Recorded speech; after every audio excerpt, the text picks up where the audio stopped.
Assalamualaikum warahmatullahi wabarakatuh. Perkenalkan saya Suwartini, mewakili kelompok 4 akan mempresentasikan hasil tugas kami ke perawatan HIV, yaitu penyakit infeksi yang erat kaitannya dengan HIV.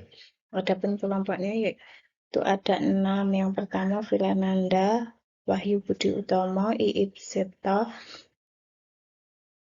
Rohim Triananto, Suwartini, dan Endah Dewi Yunitasari. Hubungan antara IMS dan HIV. IMS adalah infeksi yang ditularkan melalui hubungan seksual yang populer disebut dengan penyakit kelamin. Penyebab infeksi tersebut diantaranya adalah bakteri, jamur, virus, atau parasit. Penyakit ini dapat menyerang pria maupun wanita. IMS menyebabkan infeksi alat reproduksi yang harus dianggap serius. Bila tidak diobati secara tepat, infeksi dapat menjalar, sakit berkepanjangan, kemandulan, bahkan kematian.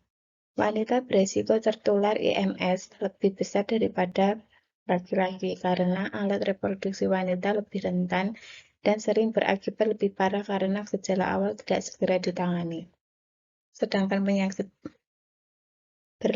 berlanjut ke tahap yang lebih parah.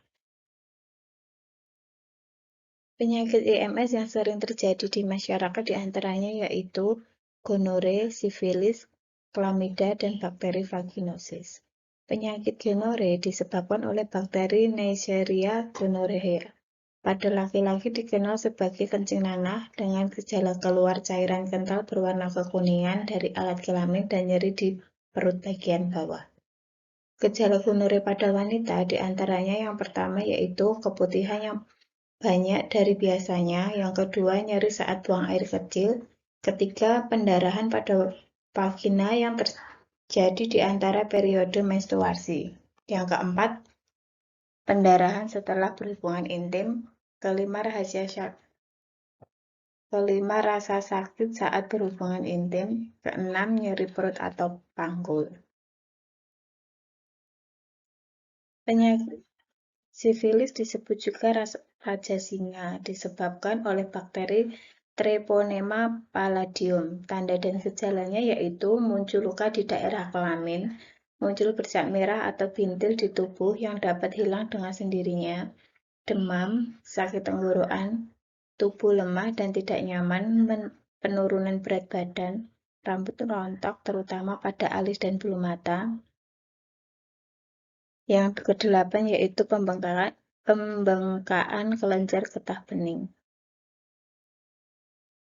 Penyakit klamida disebabkan oleh bakteri Chlamydia trachomatis. Infeksi ini biasanya kronis karena 70% perempuan pada awalnya tidak merasakan gejala apapun sehingga tidak memeriksakan diri. Gejalanya meliputi keputihan yang sangat berbau, keluar cairan dari penis ini untuk pria, rasa terbakar ketika buang air kecil, sakit di bagian perut bawah, luka di penis, rasa gatal, sakit atau bengkak pada salah satu atau kedua skrotum.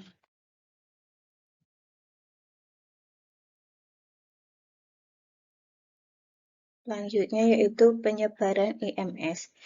Menurut WHO pada tahun 2012 setiap tahun terjadi 357 juta kasus baru IMS. Golongan umur yang memberikan kontribusi besar ialah umur 15-24 tahun. Di Indonesia tahun 2009 terdapat beberapa kota dengan kasus IMS yang tinggi seperti di Surabaya, Jakarta, dan Bandung. Peningkatan angka penderita IMS tidak lepas dari perilaku seksual beresiko seperti berganti-ganti pasangan dan seks pranikah, serta peningkatan angka pekerja seks komersial di masyarakat. Penyakit IMS memiliki keterkaitan erat dengan prevalensi HIV dikarenakan IMS menjadi pintu masuk HIV. Salah satu di antaranya adalah sifilis yang dapat meningkatkan risiko tertular HIV 300 kali lipat. Pada dasarnya, penyebaran penderita IMS sulit didata secara akurat sesuai dengan jumlah penderita sebenarnya di lapangan. Hal ini dikarenakan banyak kasus infeksi menular seksual yang tidak memberikan gejala yang khas atau asimptomatik. Bahkan jika penyakit tersebut menimbulkan gejala, terkadang membutuhkan waktu hingga berbulan-bulan, bahkan bertahun-tahun, terutama kejadian IMS yang terjadi pada wanita, sehingga penderita yang terdata di lapangan tidak mencakup jumlah penderita yang sesungguhnya. Cara mencegah IMS yang pertama yaitu tidak melakukan seks bebas. Yang kedua, jangan berhubungan dengan pasangan yang terinfeksi. Yang ketiga, gunakan kondom. Keempat, sunat pada laki-laki. Kelima, setia pada satu pasangan. Dan keenam, yaitu melakukan vaksin. Pengobatan IMS. Pengobatan utama IMS adalah antibiotik. Obat yang bisa diberikan dalam bentuk oral atau suntikan ini dapat mengobati beragam jenis IMS. Walau sebagian besar IMS dapat disembuhkan, tetapi HIV membutuhkan perawatan seumur hidup. Selain itu, seseorang bisa saja tertular IMS lagi jika tetap melakukan hubungan seks berisiko dan tidak menggunakan kondom. IMS dapat menyebabkan komplikasi seumur hidup jika tidak diobati, misalnya saja HIV yang tidak diobati dapat berkembang menjadi AIDS. Sifilis yang tidak diobati bisa memburuk dan merusak organ serta sistem syaraf. Pada wanita IMS juga bisa menyebabkan kehamilan atopik yang beresiko keguguran, sulit hamil, serta nyeri pelvis kronik. Sedangkan pada pria dapat menyebabkan infeksi saluran kencing, testis bengkak, dan nyeri serta gangguan kesuburan. Selanjutnya yaitu oportunistik yang sering terjadi di Indonesia. Infeksi oportunistik adalah infeksi oleh patogen yang biasanya tidak bersifat invasif, namun dapat menyerang tubuh saat kekebalan tubuh menurun, seperti pada orang yang terinfeksi HIV/AIDS. Infeksi ini dapat ditimbulkan oleh patogen yang berasal dari luar tubuh, seperti bakteri, jamur, virus, dan protozoa,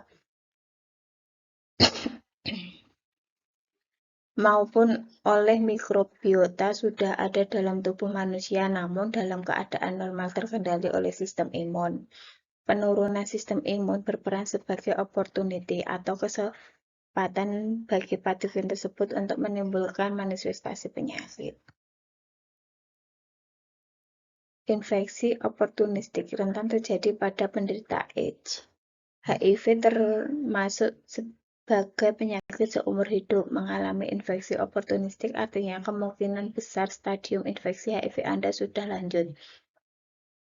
Infeksi oportunistik merupakan penyebab kematian utama pada 90% penyandang AIDS.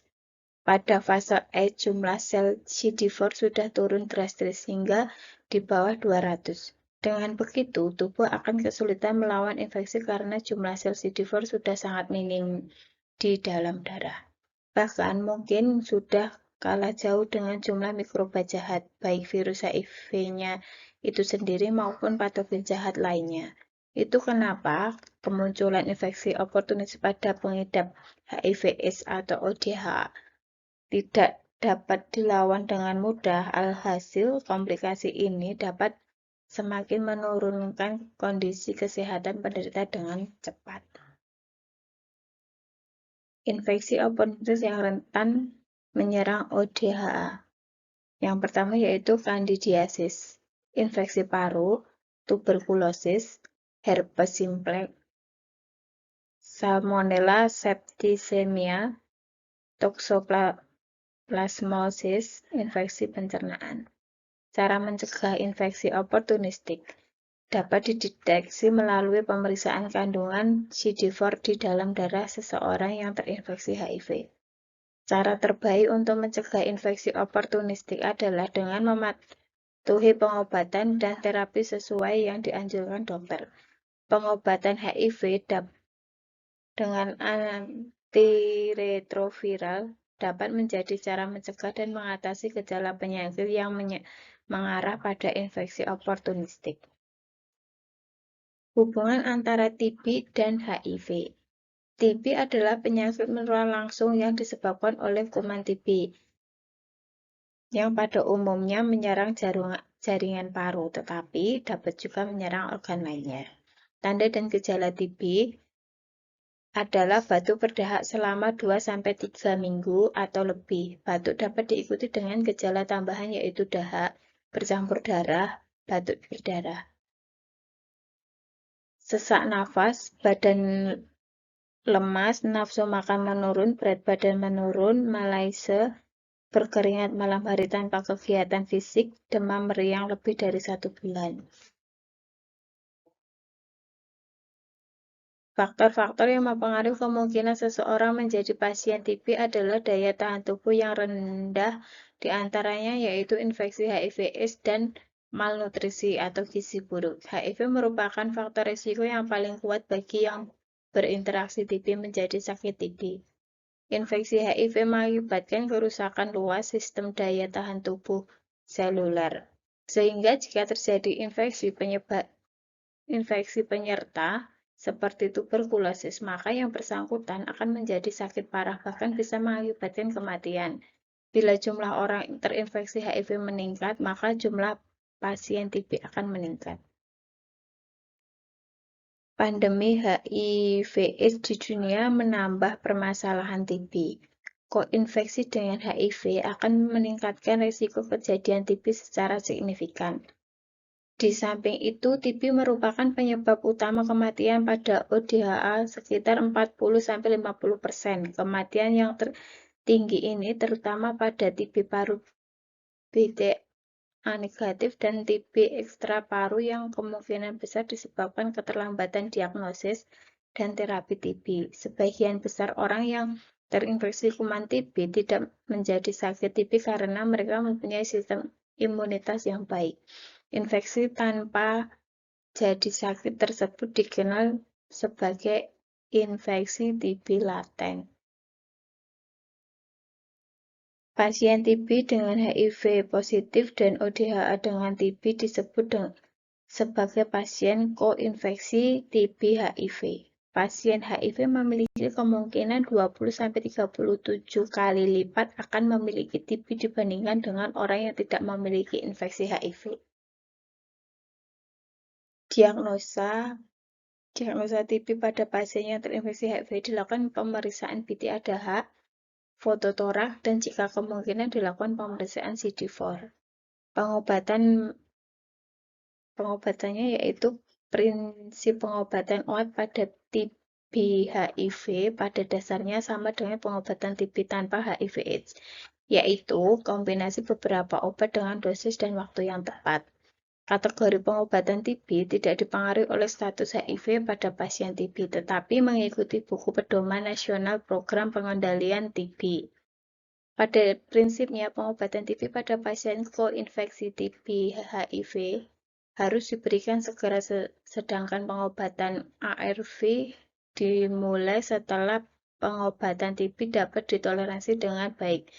Dianjurkan diberikan paling cepat 2 minggu dan paling lambat 8 minggu. Yang pertama, mulai terapi ARV segera setelah pengobatan TB sudah ditoleransi. Kedua, pengobatan TB dan HIV dapat diminum bersamaan, hanya perlu dilakukan pengaturan minum obat.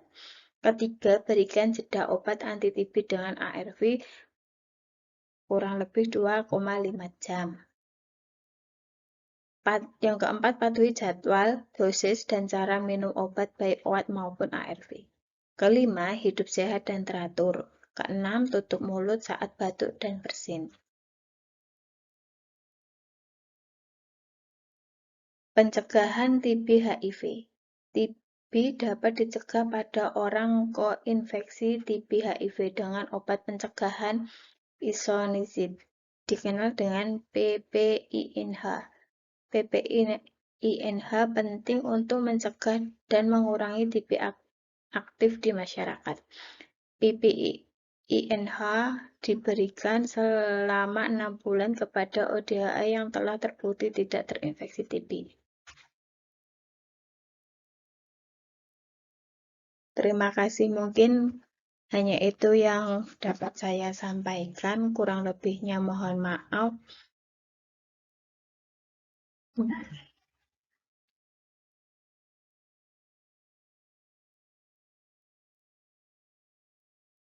Wabillahi taufiq wal hidayah. Wassalamualaikum warahmatullahi wabarakatuh.